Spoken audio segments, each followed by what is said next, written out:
We're especially excited to be joined by Liz Bohannon, who will share four powerful principles for becoming relationally rich and the practical mechanics of building strong, supportive networks wherever military life takes us. So, in military life, friendships don't unfold over years, they forge in weeks, sometimes hours, and then carried across oceans and time zones. We learn quickly when we invest in people, it becomes a real sense of home, long after the boxes are unpacked again and again. So, tonight's conversation invites us to see those connections not just as survival skills, but as a kind of wealth we intentionally build. Thank you, Shireen. Good evening, everyone, and thank you for joining us. It is my honor to introduce our special guest tonight. She's an entrepreneur, an author, and the founder of Seiko Designs, a socially conscious brand that empowers women around the world. She's passionate about leadership, creativity, and making bold choices that create impact, both personally and professionally. Tonight, we will hear about her journey and her lessons, as well as practical ways that we can build deeper, meaningful connections, especially as military families navigating constant change. We're excited to learn from her insights and hear stories that show what it truly means to be relationally rich. Please join me in welcoming Liz Bohannon. Oh, thank you so much. Thank you for that duo of an intro. I might need to take you two on the road with me. Concise, compelling, just so grateful. And just so grateful that you thought to have me at this event. I had the opportunity to meet Pam at an event, I believe it was last fall. And so I'm just so grateful that she thought to invite me into this space. It truly does feel like such an honor, specifically to serve you all, because you spend so much of your life serving me and my family and the rest of America. So thank you so much just for the work that you do day in and day out, whether that is in official capacities or in unofficial capacities. None of that work could happen without you. And so I'm just so grateful for the time we have together. I just saw Hayden's note of the Iowa from Iowa, and I need to keep focused on the screen because that's good. So I'm so excited just to share a little bit about my journey in becoming a bit of an accidental entrepreneur, if you will. I'm going to go ahead and try sharing my here. Is that working? Can y'all see that? Does that look good?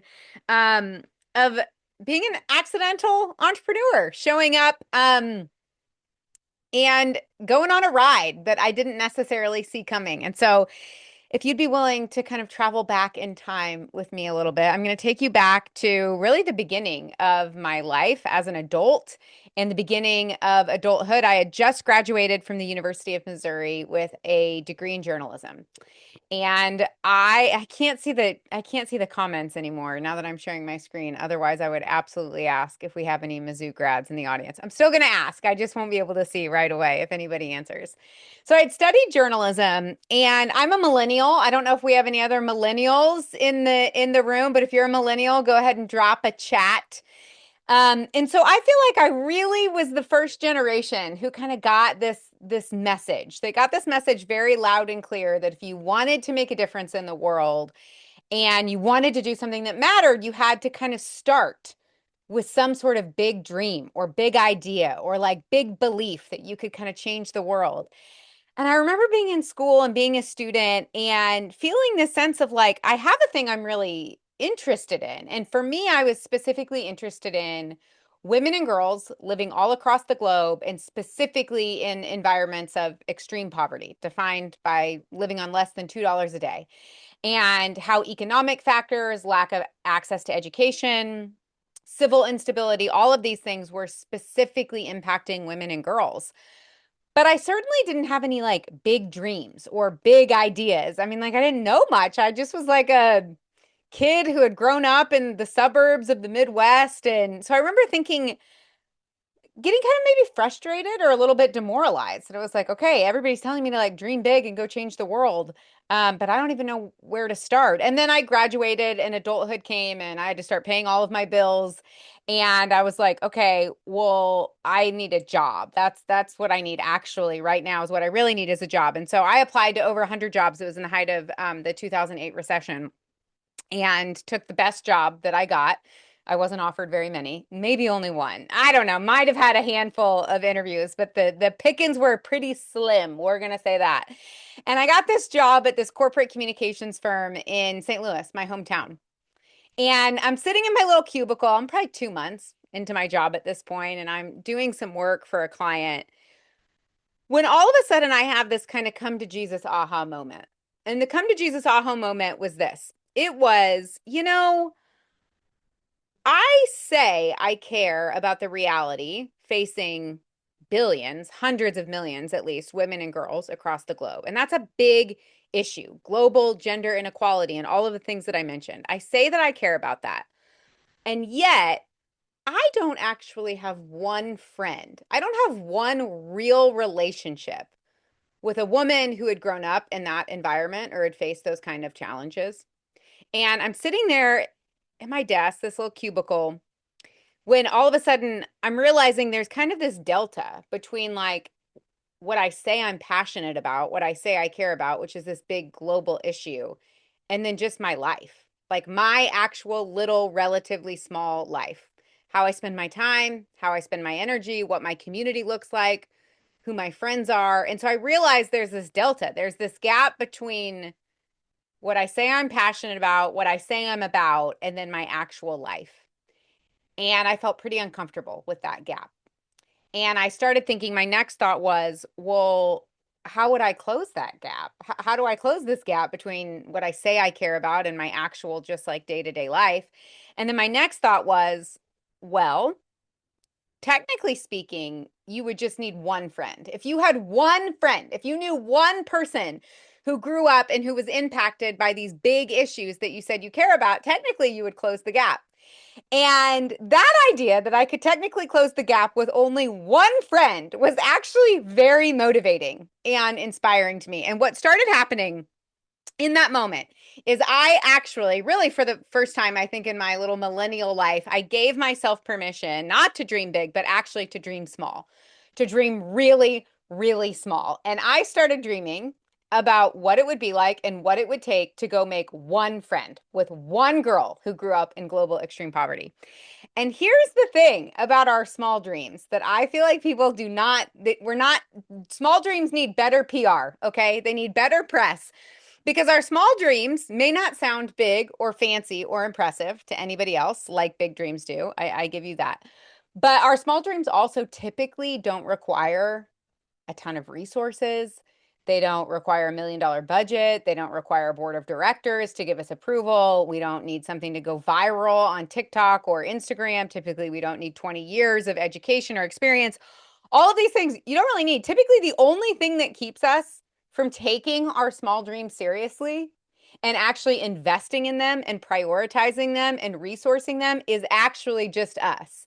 It's like our belief that they're not big enough or they're not fancy enough or they're not impressive enough. So it would be kind of embarrassing to get like really excited or to prioritize this or to invest in it. And I started giving that little small dream of making one single friend, I started giving it some really big dream energy. I went, okay, what would this tiny dream that impresses no one, what would it look like if I treated it like it was a big dream and it was impressive and it did matter? Because here's something that I've come to believe. I literally don't care what I don't care what size your dream is.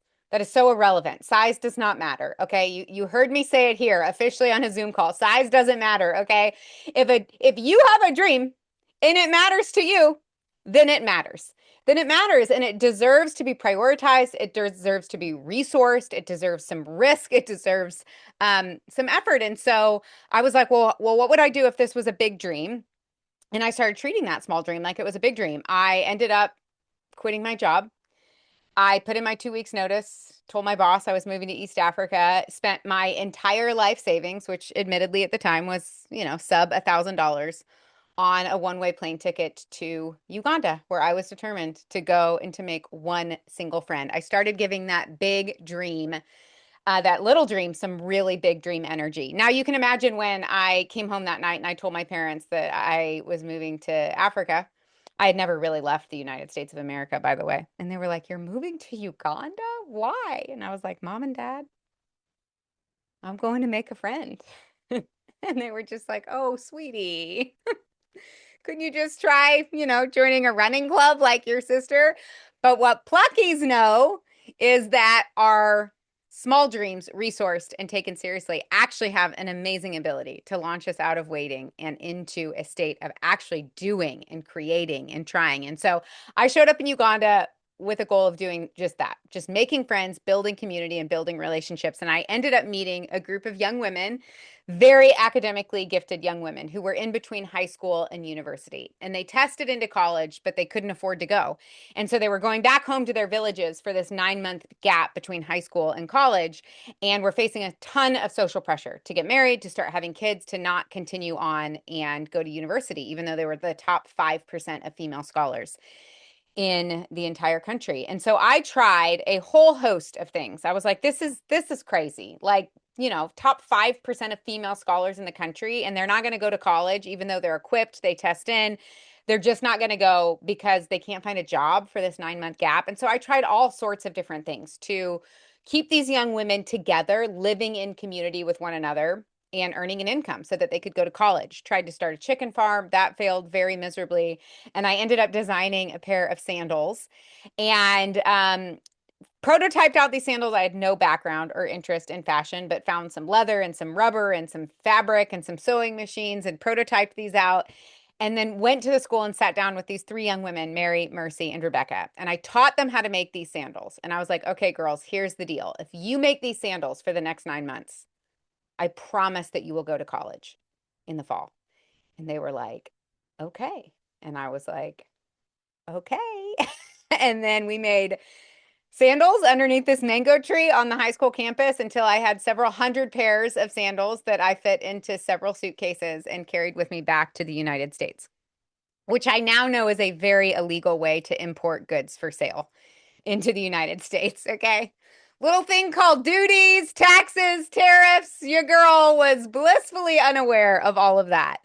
Well, over the course of the next 15 years, I ended up selling those first several hundred pairs of sandals, expanding the product line, went back to Uganda, hired more and more women, and ended up building really a best-in-class vertically integrated manufacturing company that exists primarily to create opportunity for high capacity, high potential, academically gifted female students to come and do basically a 9-month work study program. But in the process, we employed a lot of other women in Uganda and really all across the world. The brand was called Seiko Designs. We recently merged with another brand called Noonday Collection to build one of the bigger fair trade sustainable brands really in the world, creating an incredible catalog of goods, but also creating dignified, fair waged opportunity for really some of the most marginalized women across the world. We have partners now in Southeast Asia who work with young girls who are coming out of the commercial sex industry. We have partners in Guatemala, Central America, South America, and we work with women in the United States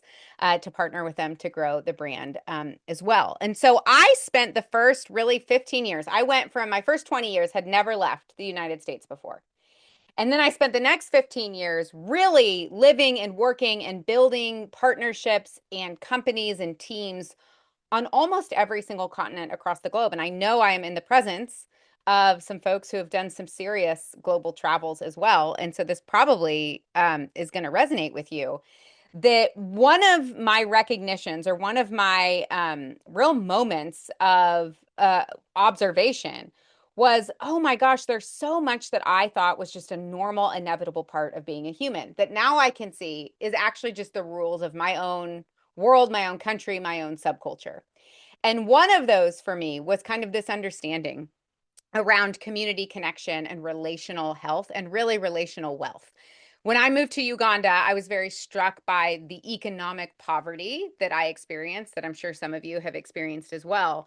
And I was kind of prepared for that because turns out everybody tells you that's what you're going to experience. What I was not prepared for was, I think, the understanding and the observation of the relational wealth that existed, that felt very unfamiliar to me. I grew up in the Midwest, in the suburbs, where we didn't really have friends, we didn't really know our neighbors. Reputation and privacy really mattered a lot, and what was actually happening in our family didn't seem to matter as much as what people thought was happening in our family. And we really oriented our lives around kind of showing up and looking pretty and making sure everything looked nice and good. And in my home, at least, it was not nice and good, and it wasn't pretty behind the scenes. But kind of the message that I got was that, like, well, the most important thing is that you keep your stuff to yourself and you don't embarrass us by talking about what's actually happening. And through traveling and through building partnerships and relationships all over the world, I did realize that that's not necessarily normal. That's not how a lot of the rest of the world lives. And the more I learned about this, I also learned that we, specifically here in America, but in a lot of other countries in the West, are in the midst of what the former U.S. Surgeon General of the United States has called an epidemic of loneliness and isolation. When we think about the relational wealth that I experienced in a lot of these other communities where really hard things were happening, but there seemed to be a sense of kind of resiliency within those hard things that felt, frankly, kind of foreign to me. That about 60% of Americans, 60%, would say they feel lonely pretty regularly. They feel lonely and isolated. So we have never had a moment in time where we've experienced more pervasive loneliness and isolation than we are right now in this moment. 60% of Americans would say they're lonely. Men in particular are 5 times lonelier in friendship than they've ever been. Only 2 out of 10 moms would say they feel like they have the community and the support that they need to thrive. And our young people, for the first time ever in recorded human history, our younger generation is actually reporting higher rates of loneliness and isolation than the sick and the elderly, which is traditionally the most lonely and isolated of any community. And yet we know this, and this isn't just me. This is not just me and my observations. The longest ever, most robust study done on human wellness and longevity found that of all of the things that we could look at, that we could invest in for our health and our wellness, and I mean, they measured everything. They measured, did you smoke? Did you drink? What was your diet? How much did you exercise? Where did you live? How much money did you make? How educated you were? Of all of those things, the single greatest predictor of how long we will live and how happy and healthy we will be at the end of our life actually comes down to the quality of our relationships. And specifically, I think this is really important, especially for us women, to understand.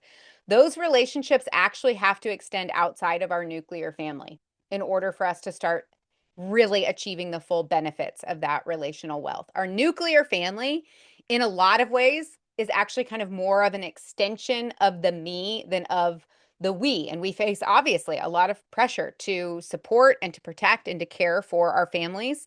And so to really start accessing this benefit of social health or relational wealth, it really does come down to our community support, and even more specifically, our peer support. So I feel like I observed this. I observed this originally in like an actual village in Uganda, but then I would be in like an urban environment in India, and I would see kind of these same dense networks of support, these villages. And I started thinking, okay, what's going on here? What are the commonalities that are happening, whether I'm in a rural context or an urban context or a suburban context? Where when I'm experiencing this community where there's this kind of dense network of support and relational wealth, and I kind of tried to isolate these principles and go, actually, they're kind of all the same. No matter where you go, culturally, they might manifest a little bit different, but the principles are actually the same. I started looking at the impact of connection and relational wealth in a modern American context. One of the things that I found that I thought was fascinating is that people that see their friends, this is so simple. It's so simple. It's almost like juvenile. Like, yeah, people who hang out with their friends multiple times a week, on average, report a life satisfaction increase that's equivalent with about a $150,000 a year increase. So when I use the phrase relational wealth, like I'm saying, you will live longer and actually feel richer when we prioritize our friends. The average American just 15 years ago used to spend about 6.5 hours a week with their friends. Today, that's plummeted by about 60% to less than 2 hours a week. So we have seen just on an actual quantifiable level this significant shift in the amount of time that we are spending with our friends within a work context. If you work in an organization, Gallup, which does the most pervasive kind of robust peer-reviewed study around workplace engagement, found that one of the single greatest ways to raise worker engagement, and this covers engagement, productivity, wellness, retention, when someone has even just one person within their organization that they would call a work best friend, both of those people are 7 times more engaged and productive at work. So I took all of these principles that I learned from my friends across the globe, and I kind of turned my life into a social experiment. I was like, okay, what would it look like within my organization to really use these principles? And then I also did the same thing in my personal life. I'm going to play a little video. Oh, hopefully it'll show. We'll see. And it shouldn't have any audio. So we're going to see how this goes. So I'm going to play the video, but then talk over it. My husband and I moved, like I am sure every single person on this call, moved to a brand new city. Where we knew nobody. It was just like we were starting from scratch. We had no friends, we had no family, and so that can be really intimidating. I'm sure a lot of you have been in a similar place. But it does make for a great social experiment because you can put your principles to work and see if they actually work. And so my husband and I kind of had this thought that we were like, okay, let's put these principles to work. If we want community, we want connection, we're gonna have to do it. We're gonna have to build it. And so that's what we did. We started really small, kind of that small dream energy. We found one other couple in our city. And I don't know, was it like magic? Were they like the magic couple for us? Did it align on every point? Like, no, but they also didn't have friends. They were kind of losers that had recently moved to the city and were also looking for friends. And we were like, that's good enough. And we started meeting together. We started meeting together once a week. Every Wednesday night, we met together and we were really intentional with our time. We were really intentional about sharing the story of our lives. We were intentional about asking questions. We were really intentional about asking for support and giving one another support because neither of us, again, had any existing friends or family in the area. And fast forward, gosh, 13 years later, that same couple over the years, just like very, very slowly, as we kind of established these rhythms, we had other friends that would join us. And first on just these Wednesday nights, and then these Wednesday nights really emerged. And we were like, we want to keep being friends even after we have kids. And we don't want to do the kind of typical American thing where you like go move to the suburbs and now you're 45 minutes away from your friends and you can't hang out with your friends unless you get a babysitter like 6 weeks in advance. And it takes another 6 weeks just to find time for all of us to be on, to have the same night available. And so our new small dream became, well, what if we figured out a way to be all within baby monitor distance of one another? It was like a practical design choice. We were like, what if when we start having babies, if we live close enough that we can put our babies to bed and still hang out and be in relationship, and really designed our lives around creating this kind of modern day village. And what you just saw is about 12 years in to where I'm at right now on my little modern day urban commune. That sounds a lot creepier than it actually is. It really is just 7 families who, as you can see, we actually share property. We live on the same neighborhood block. We took our fences down so that we can share a backyard, and that enables us to share stuff, to share daily life, to share property, to share just the highs and lows. We really do. We really do share it all. I mean, not all. We do not share it all. Okay. Okay, I saw Dallas and Blair laugh. I know where your head is, okay? This is not the Secret Lives of Mormon Wives situation happening, okay? Okay, for what it's worth, to each their own. We're really big fans of just traditional, pretty plain vanilla monogamy, okay? I will say, if we were to be a little bit more generous in sharing in the marriage department, on my property, there would be no sister wives, okay? It's 2026. There would be only brother husbands. All right, it's our turn. I'm just kidding. I'm just kidding. You do know why in polygamy it's always one man and multiple wives, right? Have you ever met a woman who has one husband and is like, yeah, I'll have 3 or 4 more of them? No, Literally, no one's ever said that. Okay. I really digress. The point is, these 4 principles that I learned from my friends all across the world, I put into place, and this was the result. We ended up building a business that was named by B Corp as the best in the world at building community. And clearly in my personal life, this is what that looks like, whatever, 12 years in. I say all of that, and I will be the first to say the principles that I'm about to teach you are actually pretty simple. They're pretty simple. They are not easy, but they are simple. And if you invest in them and you commit to them and you prioritize them like you prioritize other good things in your life, you will get relationally rich. Okay, so the first principle is, I had to start with I because, the acronym was great, but I had to get a little bit creative. Okay, so we're starting with I. The first principle of getting relationally rich is taking initiative. It is taking initiative. One of the things that I observed is that American culture is arguably the most individualist culture in the world. It is also arguably the most consumeristic culture in the world. We have never before had so much distance between the act of creating and the act of consuming. And what I mean by that is, in a lot of the cultures that I lived in, right? If you want to consume something, you are either engaging yourself in the act of creating it, or you are seeing somebody else create it right in front of you, right? Like, it's like at lunchtime in the morning in Uganda, you walk outside and what do you see? You see women that are preparing a meal at 8 o'clock in the morning. They're getting ready for lunch at noon. There's the act of creation. You see the work that goes into creating this beautiful meal that's going to be ready by 12 or 1 o'clock. You want to buy a new piece of furniture? You walk down the road. You talk to the furniture guy. Together, you kind of sketch something out. You have to go back to the furniture guy like 5 or 6 or 7 or 8 times, and you check on it, and you are very close to the act of creating. We live in a world where so many of us never see the act of creating anymore, right? Like, we get on Amazon, and hello, if you saw my Amazon Prime account, you would know that I do this. This is me. I'm an Amazon Prime mom. It's like, we get on, we can literally click a button and something just shows up on our doorstep. So this kind of act of consuming that has become actually just our way of being in the world, we actually subconsciously, I don't think anybody's doing this on purpose, we're subconsciously actually applying that to how we think about friendships and community and connection. We want to find our people. We want to find our friends. We want to get the invite. We want to, find the table of relationships that exist, make sure they pick us, and then they invite us. And then we get to what? We get to start consuming the benefits of being in those relationships. But that is actually not how relationships work. We cannot consume community and connection. We can actually only create it. The degree to which we will benefit from connection is actually directly correlated with the amount that we were a part of creating it and contributing to it.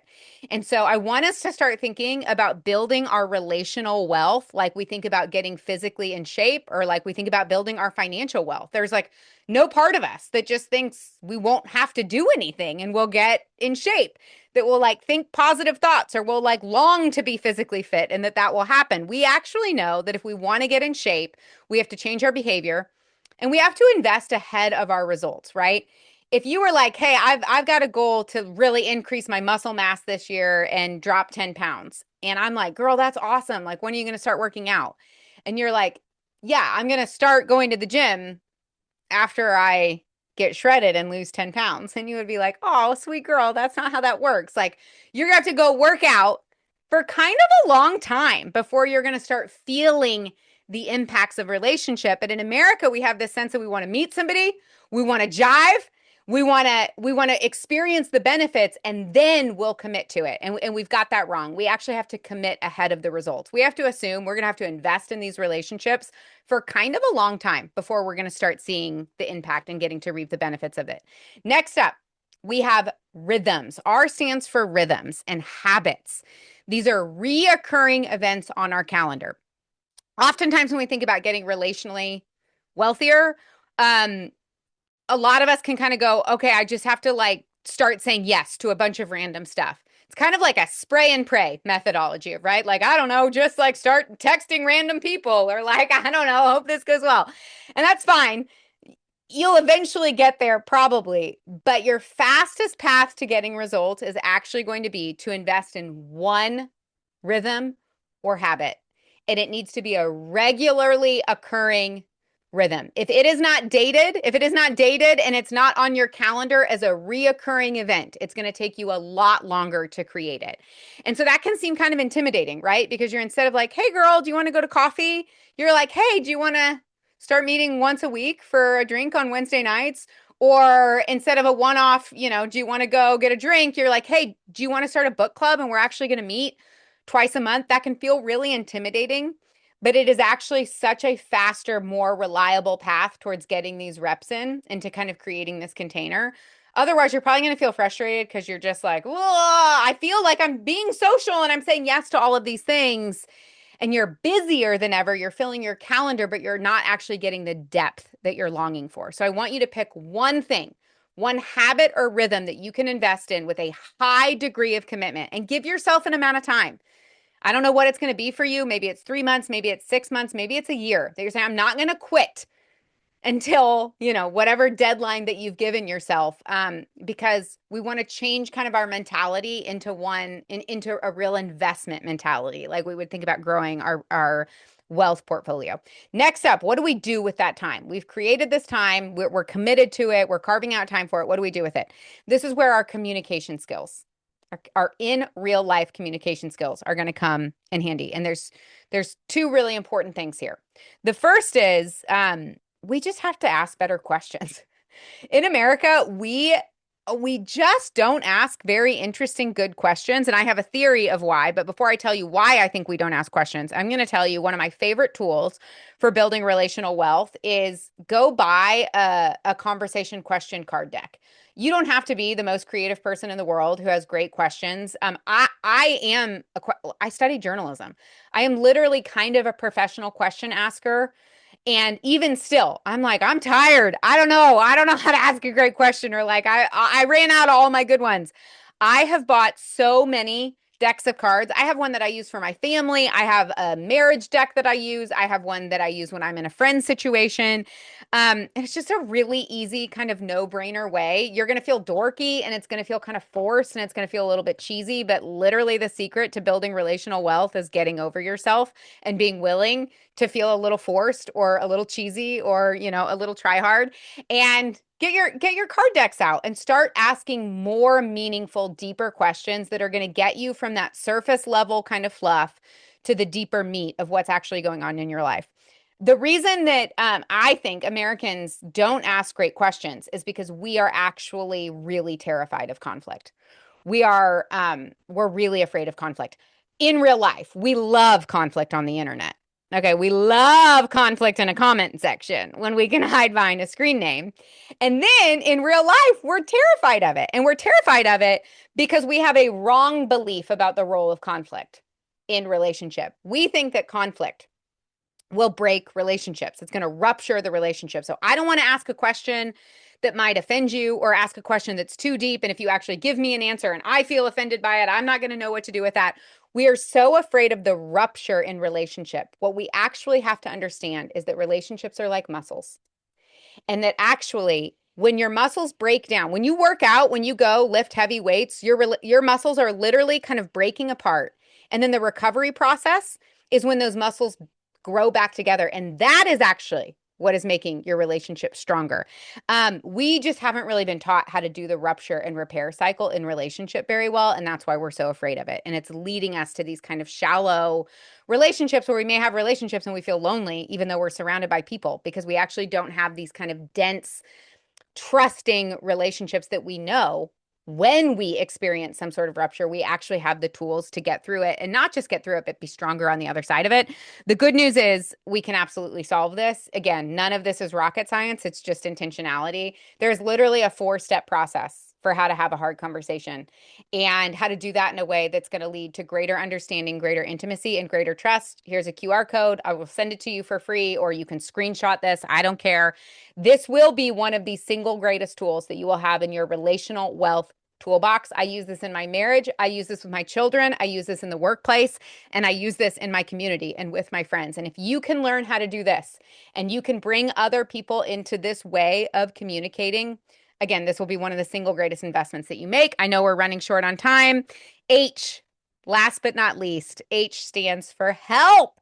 stands for asking for help, vulnerability, and interdependence, which is really challenging for us as Americans. We're the most hyper individualist country in the entire world. There are some really amazing parts about that, things that we have been able to do and create that exist because we are so individualistic, and we have this sense that we can do things and we can create things, and we can do them differently. That's an amazing part of our culture. The shadow side to that is it's really hard to ask for help. And we are embarrassed about it. We don't want to be a burden to other people, specifically as women. A lot of us feel the sense of like we love being needed, we love helping others. But it's really hard for us to actually show our own vulnerability and receive help, let alone ask for help. But here's what we have to understand about relationships. If we want to build our social capital and our relational wealth, one way to do that, one way to make a deposit into the relationship is by giving help. It's by showing up for your friends. It is by doing favors. It's by being a great friend. You're making a deposit. Here's where we get it wrong in American culture. We think that when we ask for help or when we receive help, we are making a withdrawal from the bank account. So we get it really in our heads. Like, have you ever had this moment where you're like, I'm in a pinch and I need somebody to get my kid from school, but that feels like a big ask and I don't want to burden somebody and I don't want her to feel obligated. And like, I don't know if I'll ever be able to pay her back, or like in my next 2 weeks, I'm going to be really busy. So I won't be able to pay her back. So I'm just not even going to ask and I'm just going to figure it out on my own. What we have to understand is that when we go first and we show our need and we actually ask someone to help us, we are actually giving them permission to do the same.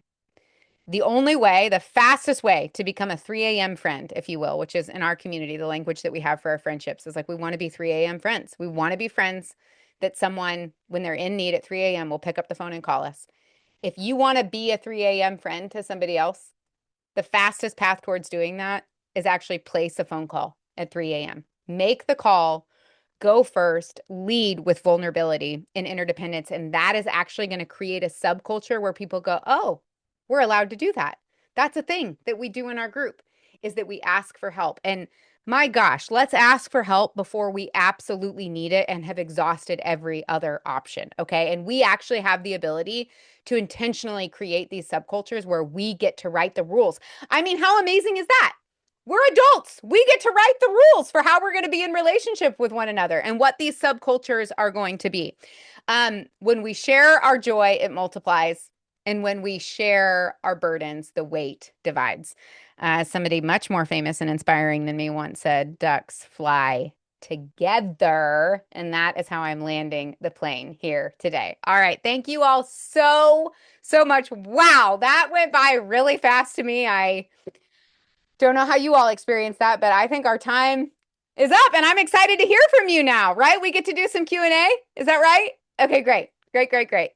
Yes, absolutely. If you have any questions, throw them in the chat. You mentioned that it takes time and being consistent. Any suggestions for when we don't have a long time with people? Sometimes we are only at a duty station for 6 months to 2 years. Thank you so much for asking this. Yes, a couple of things. You need 2 different types of friends. And sometimes those will overlap and sometimes those will not overlap. So in one of those friend groups, I deeply believe you actually don't have to be proximate with. So there is a type of support that you need from your neighbors and from people that live on your street, on your base, that go to your kids' school, that play on their soccer team. This is where a lot of that really practical support of rides from school and it's 11 o'clock at night and my husband hasn't been home in 6 months and the baby has a fever and I can't go run. Like, you need your people who are down the block who are going to come run you baby Tylenol. That's one specific type of friend. I really would not underestimate how you can apply these same principles to virtual relationships that maybe start in a proximate area and then can carry throughout so many different seasons of your life. And when you have that and you develop that, so I have 2 different groups of friends that I would say make up kind of the like base of my relational wealth. One is my proximate community. These are my neighborhood friends. These are my people that it's literally we're doing day-to-day life with. I have another group of friends that we have been friends since college. We met in college. And these 6 women are my ride or dies. Like at this point, I feel like it's pretty safe to be like, we're 20 years in, we've got another, I'm not going to do the math on how long I think I'm going to live, whatever, 40, 50 years ahead of us. And all of these, also, I'm going to stop. Did I stop sharing my screen? I did. All of these same principles really do apply. The initiation, the rhythms. We have a rhythm. We are really committed to getting together we live all over the country. We get together in person for about 4 days once a year. We use Marco Polo as one of our rhythms. It's an app. I'm sure a lot of you are familiar with it, and have some rhythms around how we use it, how we contribute to it, how we keep conversations going on it. And so outside of that once a year, our entire friendship really is happening through text message, Marco Polo, and occasionally real-time phone conversations. We've also gone through periods where we've lived even in different countries, and so time zones can be really challenging. And so I would just really encourage you to kind of think about what would it look like to invest even in a small group of friends that won't start and stop when you have to move locations or move bases or you get stationed somewhere else. And the beautiful thing about that is that growing your relational wealth is kind of like financial wealth in the sense that the rich get richer. Once you have a base level of wealth, it becomes easier to get wealthier and wealthier, right?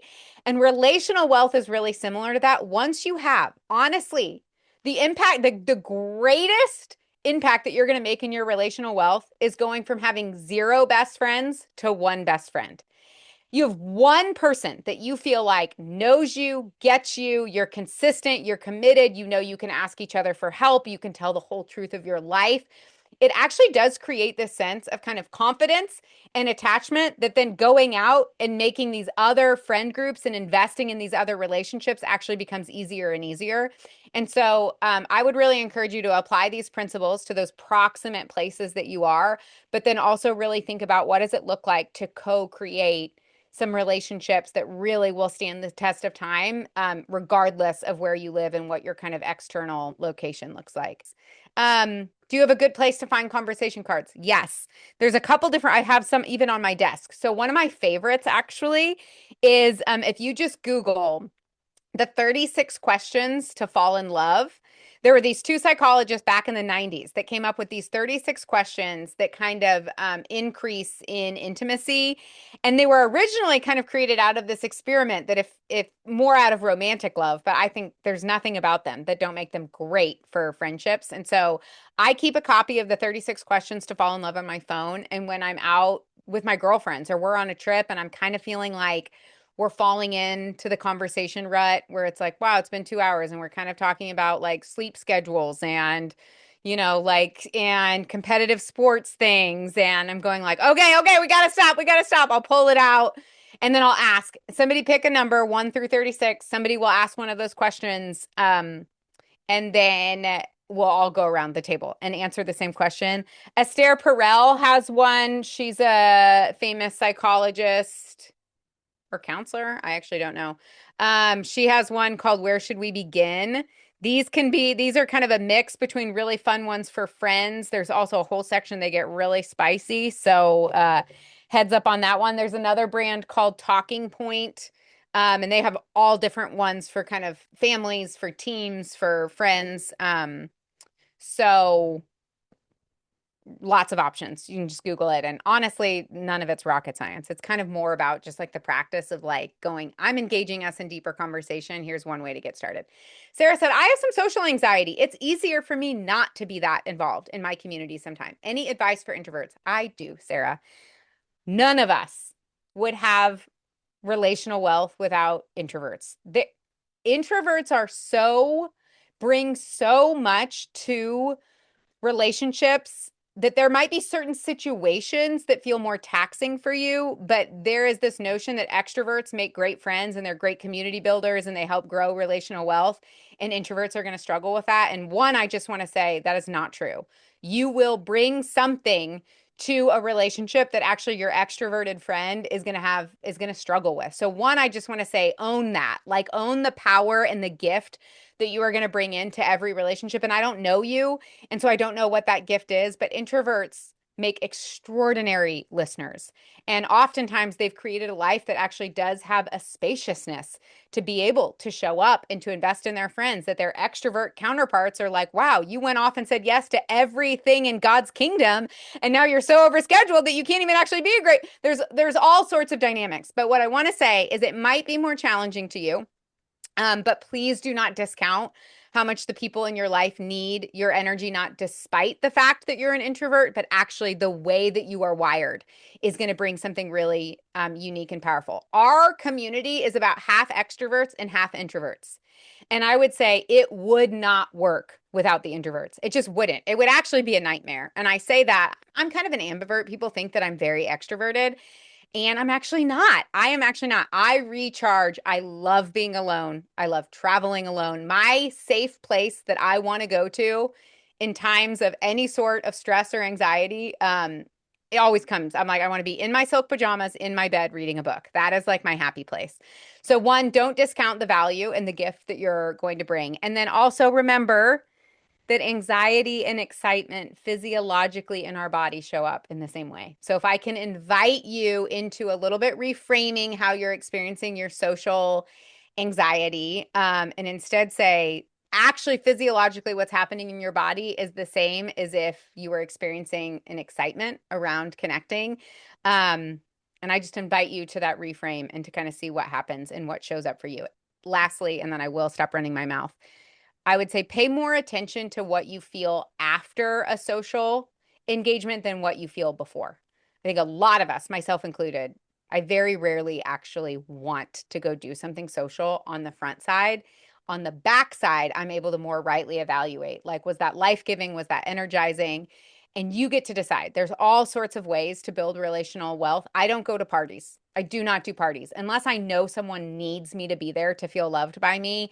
I am overwhelmed. I don't find it to be great connection. I don't like being around more than about like 6 people is kind of my like sweet spot. And I get above 6 people and I feel really overwhelmed. And it's not energizing for me. And so also I would kind of think about what paying attention to like what types of social interactions are actually the most life-giving to you. Okay.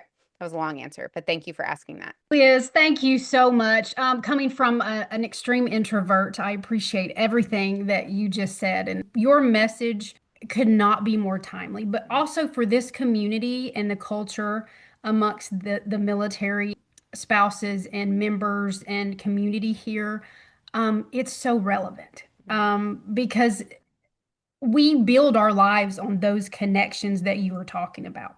And any time that we can kind of pull from people who have had life experience like you, or from another military friend or spouse or community member, it only fills our bucket and helps us live this life that's challenging and navigating. So your message is timely, it's relevant, and it's inspiring. So I'm sure you get that all the time, but it's pretty impressive and pretty inspiring. And it seems like we can't get enough of it. We could go 2 more hours, I think, tonight. I love your message. I love your energy. I think that this audience has just soaked it all in. And we love an acronym. So Rich, Let's get rich, ladies. Rich is one that we have not heard, but we will be talking about for weeks, if not months. So thank you so much, Liz, for enlightening us tonight and sharing your story. I hope that even the introverts like me can pull a little bit of energy from you and use it on those evenings where we just don't feel like getting out of the house. So thank you again. I'm going to turn it over to my friend and fellow military spouse, Amy Selix, and she's going to transition us to breakouts. Thanks, Marianne. Hey guys, thank you for that transition. So these breakout sessions are for you, and it's a great opportunity to invest in that relational wealth that Liz was discussing.